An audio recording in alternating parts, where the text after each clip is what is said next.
સ્કૂલમાં વિદ્યાર્થીઓને માર મારવાના અવારનવાર કિસ્સા સામે આવે છે. પોલીસ ફરિયાદો પણ થાય છે, છતાં વિદ્યાર્થીઓ પર હાથ ઉપાડતા શિક્ષકો અચકાતા નથી. આવી જ ઘટના જેતપુરમાં સામે આવી છે, જ્યાં સેન્ટ ફ્રાન્સિસ સ્કૂલના ફાધરે વિદ્યાર્થીની ધુલાઈ કરી નાખી. શા માટે? આવો જાણીએ.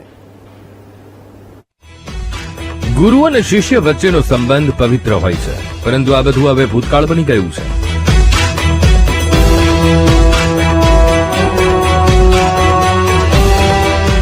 આવું એટલા માટે કહી રહ્યા છીએ કારણ કે જેતપુરમાં આવી જ ઘટના સામે આવી છે. સૌથી પહેલા તો આ વિડીયો જુઓ.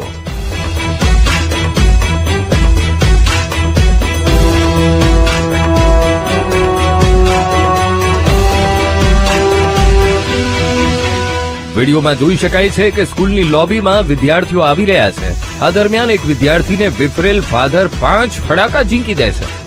જો કે આ ઘટનાનો વિડીયો કોઈએ વાયરલ કરી દેતા મામલો ગરમાયો, જેથી વીટીવી ન્યૂઝની ટીમ જેતપુર ખાતે આવેલી સેન્ટ ફ્રાન્સિસ સ્કૂલ પર પહોંચી. અમે પહેલા ફાધર પાસે પહોંચી કાર્યવાહી અંગે પૂછ્યું તો સાંભળો શું જાણવા મળ્યું.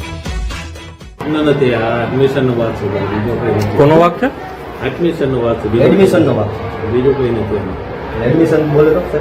ના, એ રાજકોટમાં એડમિશન જોઈએ. મને બધાને એડમિશન આપી ન શકાય. એ છે છોકરાને રાજકોટમાં એડમિશન જોઈએ છે. હા, નથી, આનો સગાનો એડમિશન રાજકોટમાં જોઈએ, એટલે આના માટે દબાણ કર્યું.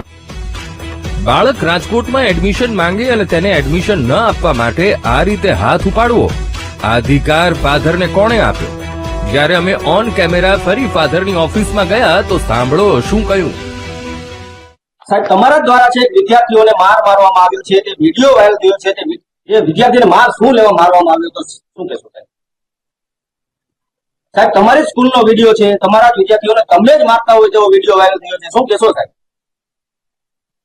સાહેબ કાંઈક તો બોલો સાહેબ, શું લેવા મારવામાં આવ્યો હતો વિદ્યાર્થીઓને? શું વિદ્યાર્થીનો વાક શું હતો સાહેબ? સાહેબ, વિદ્યાર્થીનો વાક શું હતો? ઓન કેમેરા એક પણ શબ્દ ન બોલ્યા ફાધર, જે દર્શાવે છે કે તેની નીતિ શું છે. જો કે આ વિડીયો વાયરલ થયા પછી રાજકોટ જિલ્લા શિક્ષણાધિકારી દ્વારા તપાસનો આદેશ આપવામાં આવ્યો છે. બીજી તરફ વિદ્યાર્થીના માતા પિતા પણ ફાધરના ડરથી મીડિયા સામે ન આવ્યા. સવાલ અહીં માનસિકતાનો છે. વિદ્યાર્થી રાજકોટની સ્કૂલમાં ટ્રાન્સફર માંગે છે અને ફાધર તેને માર મારે તે કેટલું યોગ્ય છે? ફાધરને હાથ ઉપાડવાનો અધિકાર કોણે આપ્યો છે?